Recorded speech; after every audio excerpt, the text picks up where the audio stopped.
Assalamu alaikum. Dans cette capsule, comme vous l'avez deviné, nous allons étudier le sol. Donc c'est le chapitre 2. On va étudier l'influence des facteurs édaphiques sur la répartition des êtres vivants. On va commencer par une petite introduction. Alors la première photo nous montre une personne en train de planter une plante. Donc on peut dire que le sol, d'abord, c'est un milieu de culture. La photo suivante nous montre la surface d'un sol au niveau d'une forêt où on trouve beaucoup de végétaux, débris de végétaux et d'animaux. Cette couche s'appelle la litière. Une autre photo nous montre que entre les constituants du sol, on peut trouver des êtres vivants, des petits insectes, du mycélium, etc. Cette photo nous montre une coupe au niveau du sol où on voit qu'il est constitué de plusieurs couches qu'on appelle horizons. Tout à fait en haut, on trouve la végétation et puis ces différents horizons. Et tout à fait en bas, on va trouver la roche dure ou bien la roche compacte qui constitue la roche mère de ce sol. Donc là, il y a une explication de ces horizons.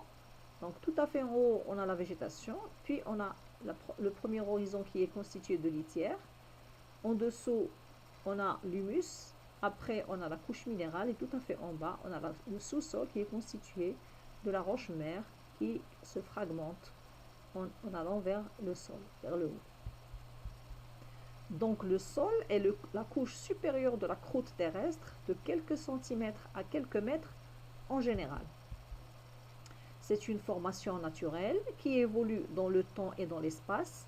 Il est formé de plusieurs horizons, dont la roche mère qui constitue la matière minérale et sa surface est constituée de matière organique où on trouve des débris d'origine végétale et animale.